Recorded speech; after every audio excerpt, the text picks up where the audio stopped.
Best.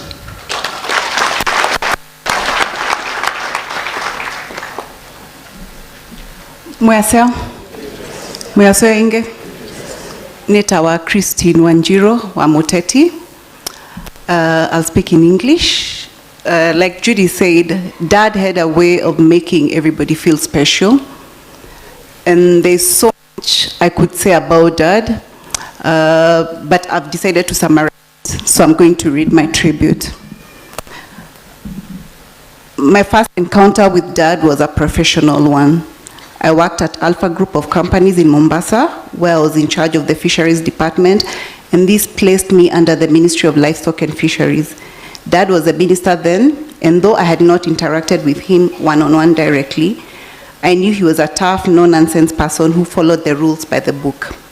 In August 2007, the Ministry of Livestock and Fisheries emerged the winners of the Mombasa ASK show for having the best stand.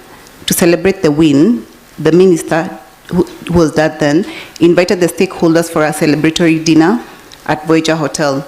My company sent me to represent them. This is a dinner where I met my husband, Ted. So technically, I met my husband through Dad.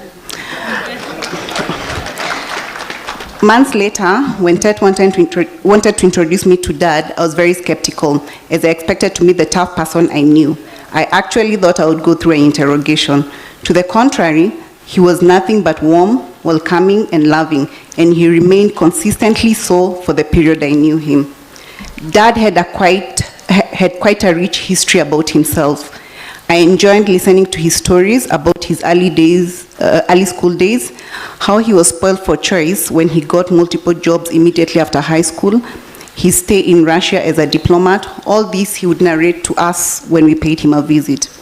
My two favorite topics with Dad were politics and golf. Politics was in his blood, and it was always fascinating listening to his political journey from a young age, his role in the fight for democracy, and I always wanted to pick his mind on the current politics. From politics, I admired how principled he was. In an era where politicians go with the waves, Dad always stood by what he believed in. Dad loved golf, but as he grew older, he developed back issues that made it difficult to swing the club, and he really missed playing. When I joined golf, he encouraged me a lot and would at times send me flyers of games that he thought I should play. Every time I went for a competition, he was always excited to hear about it. He knew most of the courses like the back of his hand.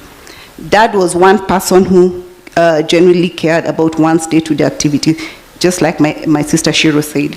Even when we had not talked for a while, the next time you met him, you'd be surprised when he asked about specific events.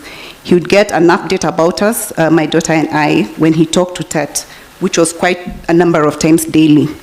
We have had different people say how much Dad supported them in different ways, and especially educating them. Dad loved education. I remember when I told him that I was starting my master's over 10 years ago, he called me to his office, and to my surprise, he asked me how much the first semester fees was, and he gave me a full terms check. Never been happier. Fondly referred to me as Mama Sarah or my daughter, and I can proudly say that he thought I made the best ECO. And every time he visited our home, we made sure there was ECO for him. And as he stopped being active and he did not move a lot, we would take the ECO to him and share as part of dinner, mostly on Saturday evenings. I could go on and on about Dad, but I'm glad he rested knowing how much he was loved and cared for. He also left no doubt that he cared and loved us. We will cherish all the times and moments spent together, and we hope and pray that we carry the lessons we learned from you, Dad, to generations to come. Rest well, Dad. We'll miss you. Thank you. Then Tina Kalasbon.